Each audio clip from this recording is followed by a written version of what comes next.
Hallelujah.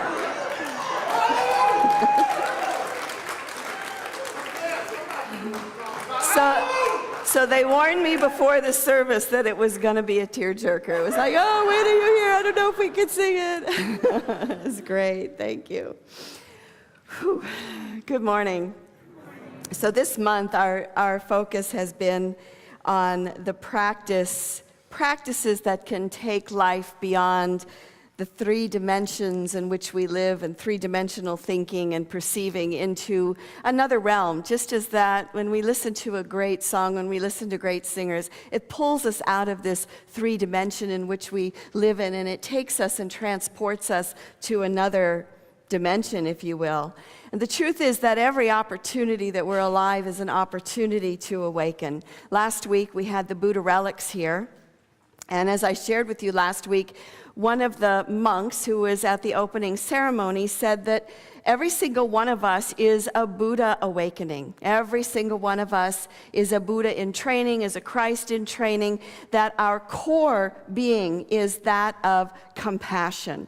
It is that of a Buddha nature. He said, we are compassionate at our core until we run into trouble. Then something else might show up. And so our spiritual practice is a way that we maintain our Buddha nature no matter what happens to us in the outer world, right? So this week we're focusing on our fourth and fifth unity principles. The fourth principle is... prayer and meditation. Erin gets an A. She knew it. Prayer and meditation. And our fifth principle is... living it in the world, isn't it? It's taking our truth that we know and it's living it in the world. Now, we've talked a lot this month about the benefits of loving kindness and compassion and selfless service, as well as meditation, that the brain changes when we have a regular practice of meditation. It takes us away from the me-centeredness, that everything's about me, to we. So, and it also has a way of stretching time.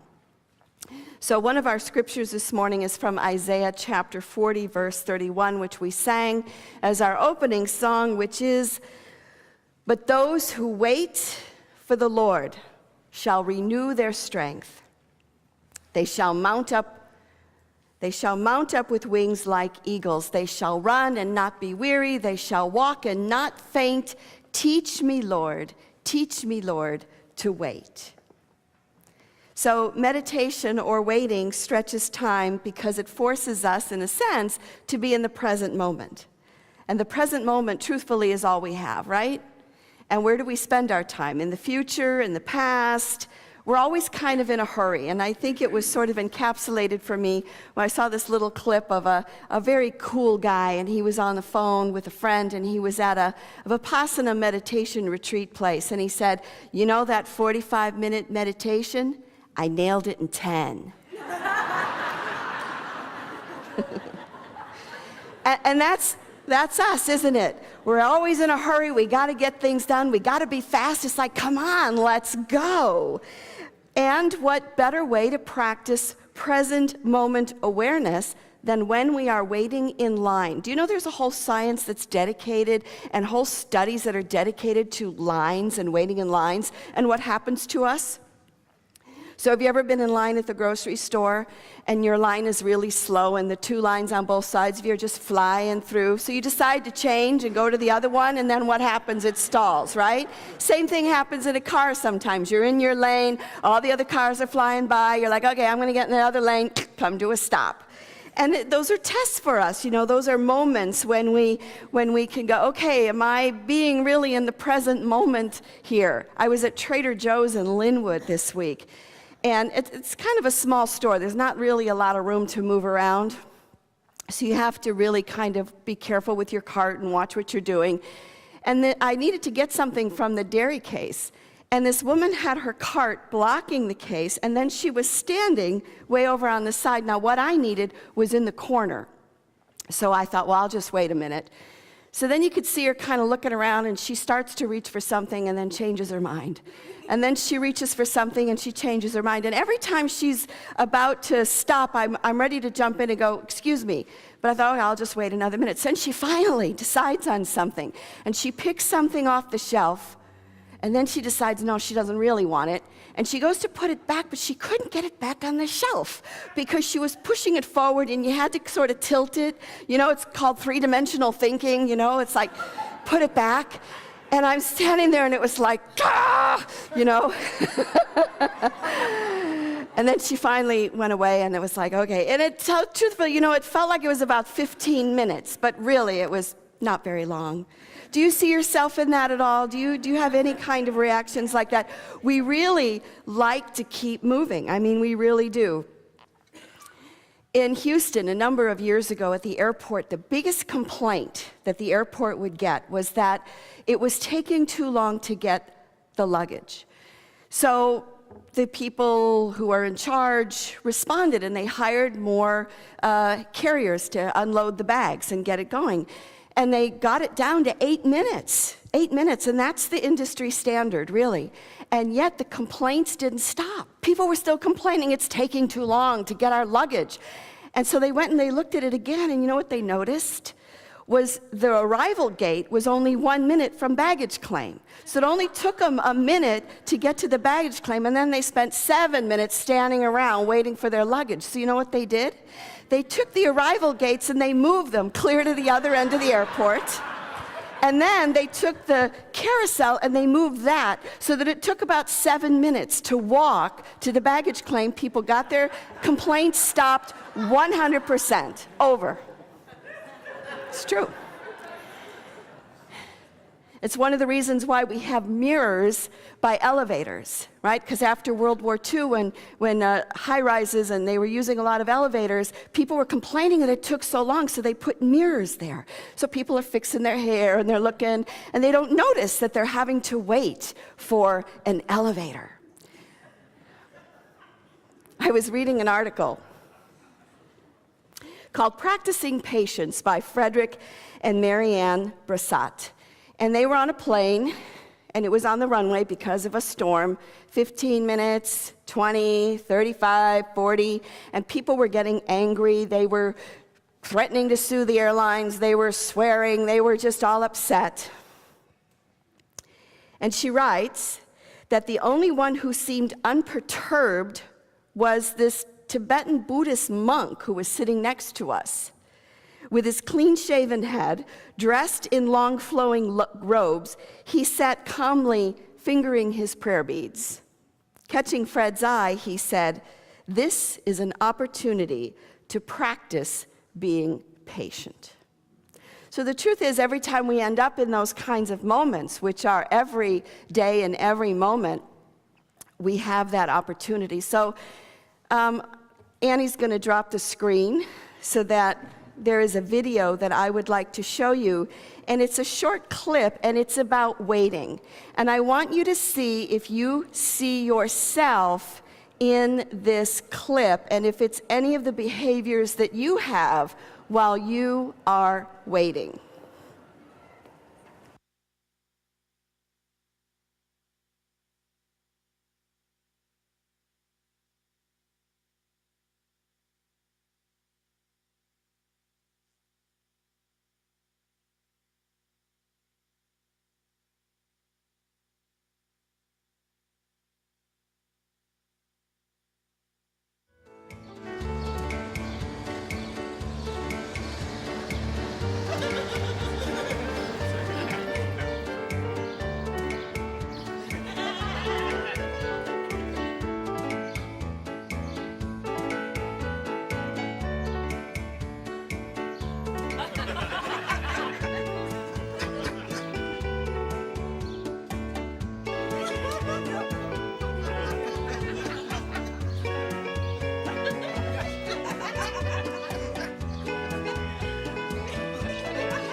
So did you see yourself in that? Amy Gross said this about waiting. She said, you're trying to squirm out of the present into the future. Good luck with that. You are irrevocably and inescapably stuck in this moment. Your feet are tied to it. You are a spoke in time's wheel. Wither and holler as much as you want, you aren't going anywhere. There is an antidote, however, and that antidote is called patience. And patience is a spiritual practice. She gives us tips on what to do if you find yourself waiting.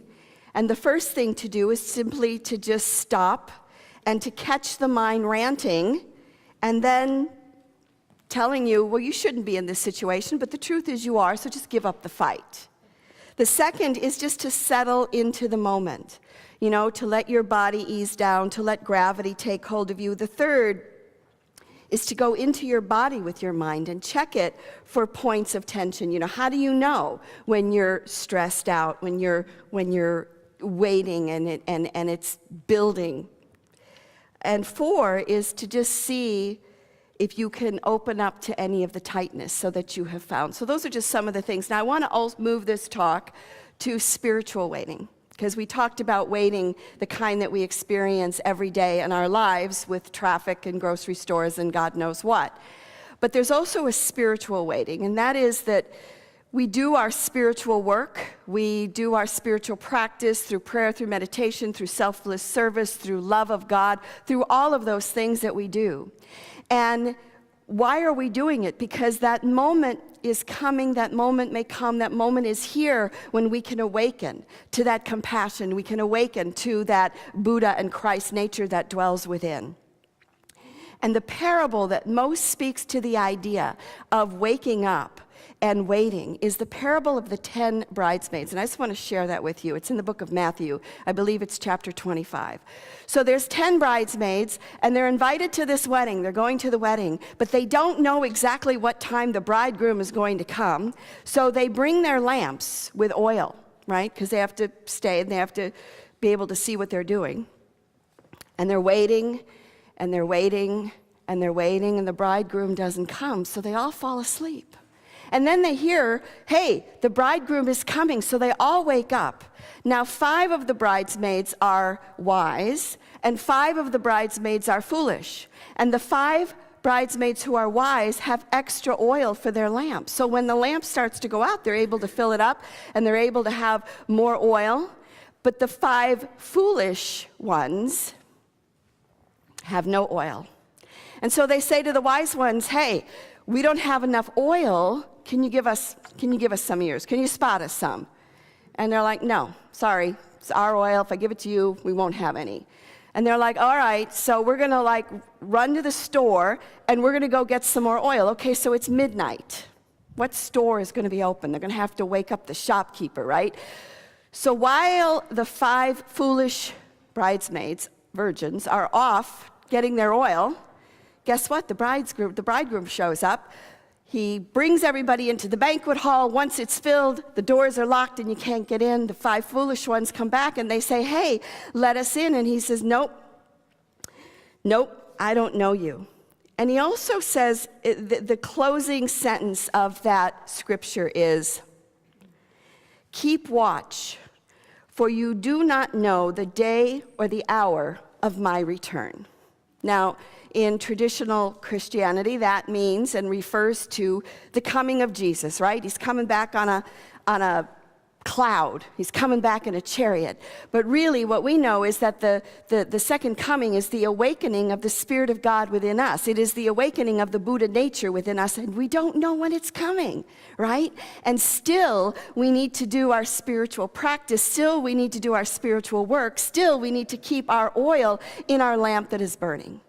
So when we look at this metaphysically, the virgins can represent that purity of consciousness, that intuition. Women are always intuition, and that purity of that.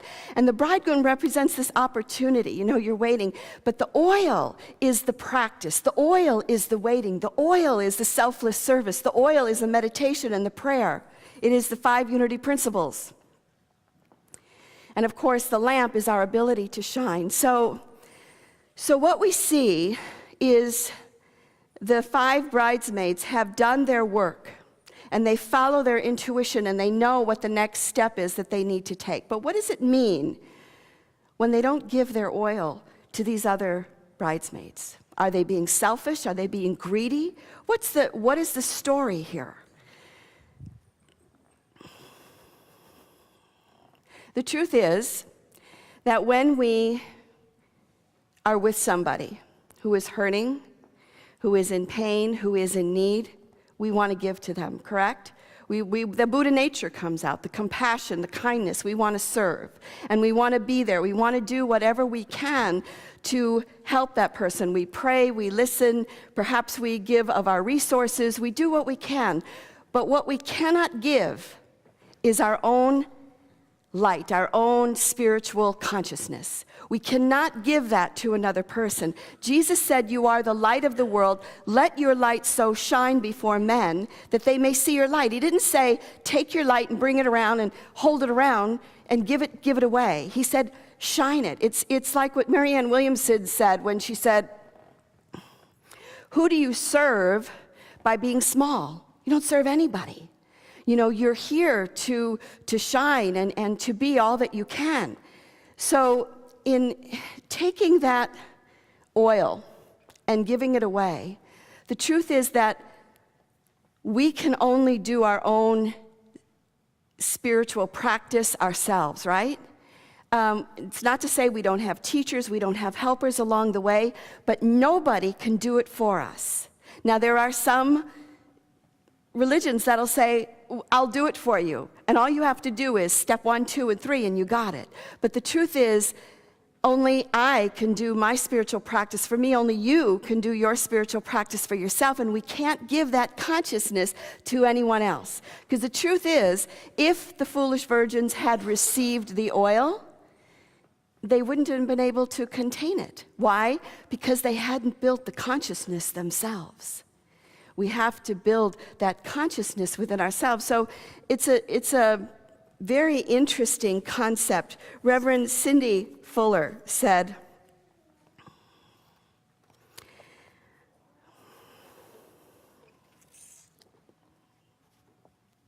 you want to pour your energy into someone who is in need. Of course, you may say, sure, take some of my light. And when you make someone else's light your spiritual responsibility, then you have diminished yours. You are now on their level of consciousness.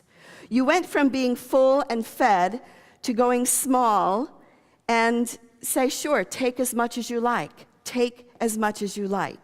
And yet the light that you give them, they cannot hold because they have not done their own spiritual work. They have to grow that within themselves. So there's a bigger waiting. So like the 5 wise bridesmaids, the bridegroom comes. And the bridegroom represents an opportunity. You know, we're praying, we're meditating, we're hoping for something, right? And whether it's a job or a relationship or some form of answered prayer, and then that bridegroom shows up. And it's like, off you go to the marriage feast. What's the marriage feast? It's a celebration. It's this answered prayer. And it's part of this spiritual process, and it's part of the spiritual waiting. Why? Because you do not know the hour that he will come. You do not know the hour when you will awaken. It could be at Trader Joe's while you're trying to get into the dairy case, right? It could be while you're waiting in line and you're seeing the other lines going. The moment of awakening is unknown to each one of us.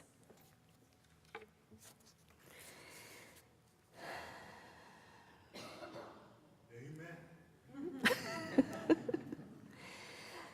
So our focus and our practice this month is prayer and meditation. And then taking that practice into our lives. Waiting is an opportunity to be in the present moment, not in the past and not in the future. So the next time you find yourself in line somewhere, waiting on an airplane runway, stuck in traffic, recognize that it is an opportunity. And like the Buddhist monk on the airplane, maybe you could take out those prayer beads and say, this is an opportunity to practice patience. Again, Amy Gross said, when you give up the fight, you get time. Time stretches. You sink into the moment, and it seems infinite. You have all the time in the world. And know that we're also waiting for something much bigger. All of our practice puts oil in our lamps. It pushes us beyond this three-dimensional thinking. The practice of patience stretches time so that every moment becomes an opportunity to awaken to our Buddha and Christ nature. You must keep watch, for you do not know the hour that he will come. Who? The Christ, the Buddha in you.